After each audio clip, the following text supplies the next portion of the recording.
या खटल्यामध्ये सुरुवातीपासून ॲडव्होकेट धैर्यशील पाटील साहेबांबरोबर मी काम केलेलं आहे, पाहिलेलं आहे आणि न्यायालयाने या निर्णयाने एक पूर्णतः या प्रत्येक या प्रश्नावरती उत्तर दिलेलं आहे की हे पूर्ण प्रकरण जे आहे ते तथाकथित आहे आणि खोटं घडवण्यात आलेलं आहे.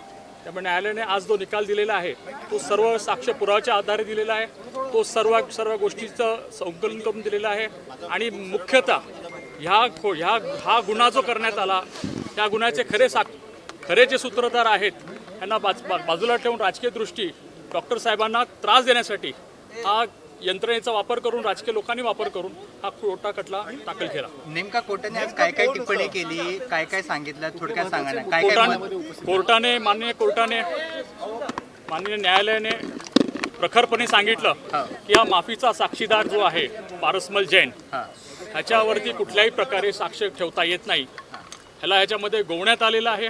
ह्याच्याकडनं साक्ष करण्यात घेतली आहे आणि वेळोवेळी आपल्या तथाकथित कहाण्या हे बदलत आलेलं आहे. प्रथमतः तो वेगळी कहाणी सांगतो. त्यांनी एवढंही क्लिअरली सांगितलं की मला 2009मध्ये मला राकेश मारियाच्या सांगण्यावरनं आणि क्राईम ब्रांचच्या अधिकाऱ्यांनी खोट्या गुन्ह्यामध्ये मला गोवलं, त्याच्यामध्ये माझी बेदम मारहाण केली, मला टॉर्चर करण्यात आलं आणि त्या अनुषंगाने नंतर जेव्हा मी ह्याचा कबुली जबाब दिला किंवा मी ह्या गुन्ह्यामध्ये माझ्या कटाचा कबुली हे केलं त्यावेळी मला सगळ्या दृष्टिकोनातून माझी हे करण्यात आली असं त्यांनी प्रखरपणे सांगितलेलं आहे. आणि प्रथमतः ह्याच्यामध्ये हा खटला 2007चा हा गुन्हा आहे. ह्याच्यामध्ये आपल्याला पार्श्वभूमी सांगतो. 2006मध्ये ही घटना घडली.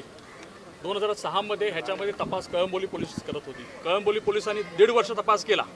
त्याच्यानंतर हा तपास क्राईम ब्रांच नवी मुंबई यांच्याकडे वर्ग करण्यात आला. कुणाच्या सांगण्यावरनं करण्यात आला तर मयतच्या नातेवाईकाच्या सांगण्यावरनं करण्यात आला.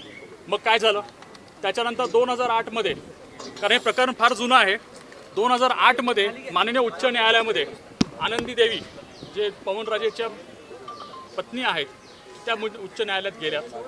त्यांनी ह्या प्रकरणामध्ये एक तानाजी पाटील, आपल्याला माहीत असेल तानाजी पाटीलची नार्को ही पूर्णपणे मीडियावरती दाखवण्यात आली आणि उच्च न्यायालयात प्रकरण पेंडिंग असताना ही नार्कोची सीडी जी आहे ती बाहेर मीडियाकडे लीक करण्यात आली. त्याची डॉक्टर साहेबांवरती एक संशयाचं वातावरण तयार करण्यात आलं आणि त्या वातावरणाच्या आधारे त्यांनी उच्च न्यायालयांकडनं असं हे दाखवलं की बघा हे एक सिनियर मंत्री आहेत, कॅबिनेट मिनिस्टर आहेत आणि आम्हाला न्याय मिळणार नाही आणि म्हणून CBIकडे वर्ग करावा.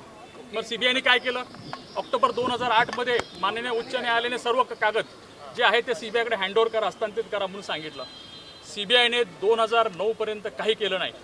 पण त्याच्या आधी CBIकडे ही केस म्हणजे 2008मध्ये ऑर्डर झाल्यानंतर सुद्धा मे 2009मध्ये ही कहाणी फेब्रुवारी 2009मध्ये सुरू होते.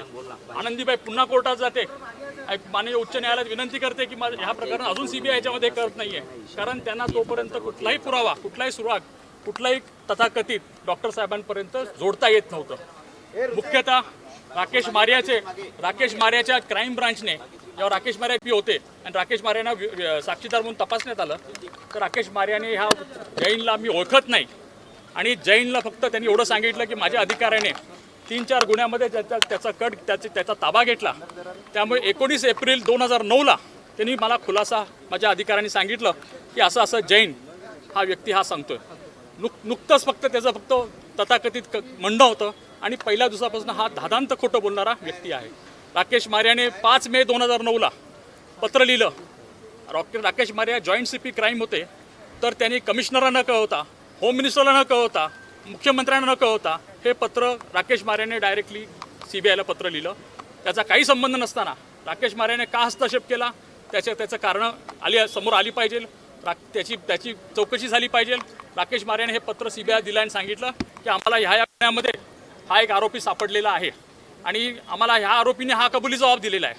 राकेश मारियाची जर आपण साक्ष पाहिली कोर्टासमोर तर कुठल्याही प्रकारे स्टेशन डायरीला एंट्री नाही. छोटी गोष्ट पोलीस यंत्रणेमध्ये स्टेशन डायरीला नोंद होते. स्टेशन डायरीला जर अशा प्रकारे एखाद्या गंभीर गुन्ह्याचं स्वरूप जर दिलं गेलं असेल तर ती स्टेशन डायरीला नोंद असायला पाहिजे होती.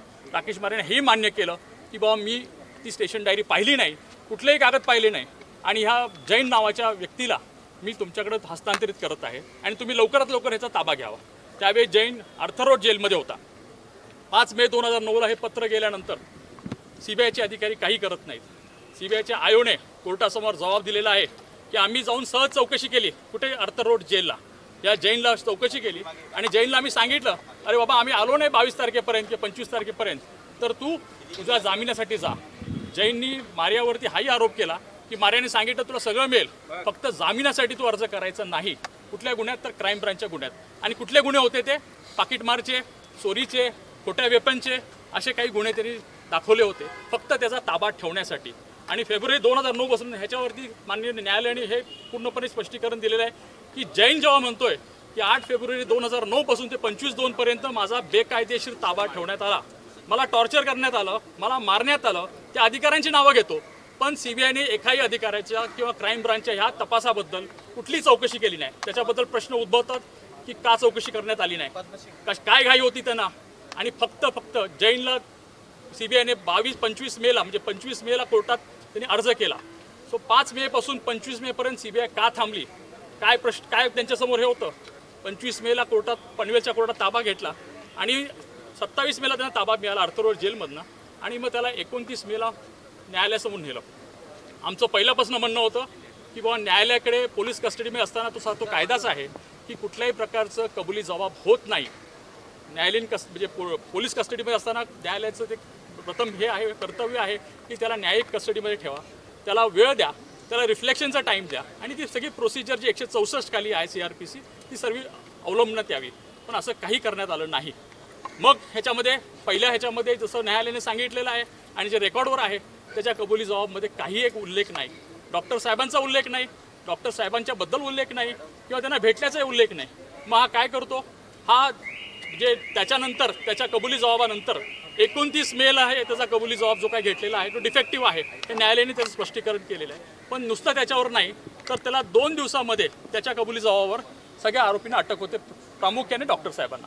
आणि अटक करणे हाच एक त्यांचा उद्देश होता, हाच एक त्यांचा मुद्दा होता। त्यांना तिथेच डॅमेज करायचं होतं डॉक्टर साहेबांना, कारण तुम्हाला माहिती असेल मे 2009 मध्ये डॉक्टर साहेब लोकसभेचे खासदार म्हणून निवडणूक लढले, निवडून आले आणि केंद्रामध्ये मंत्री होणार होते।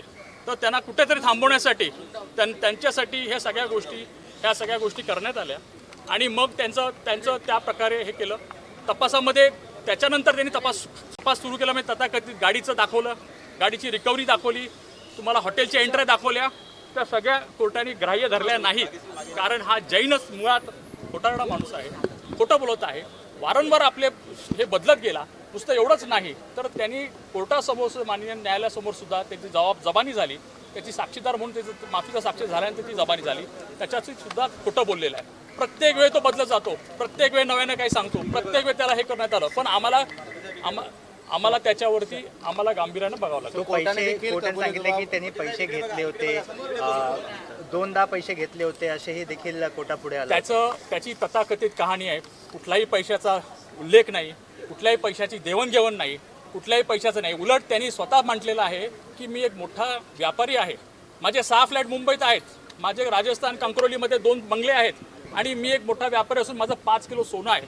तेवढंच नाही तर मी पोलिसांचा स्पेशल खबरी आहे, माझ्याकडे पोलिसांची लायसन्स गन आहे, पोलिसांनी ठाणे पोलीस कमिशनर आणि मी एन्काउंटर किलिंगसुद्धा केलेले आहेत।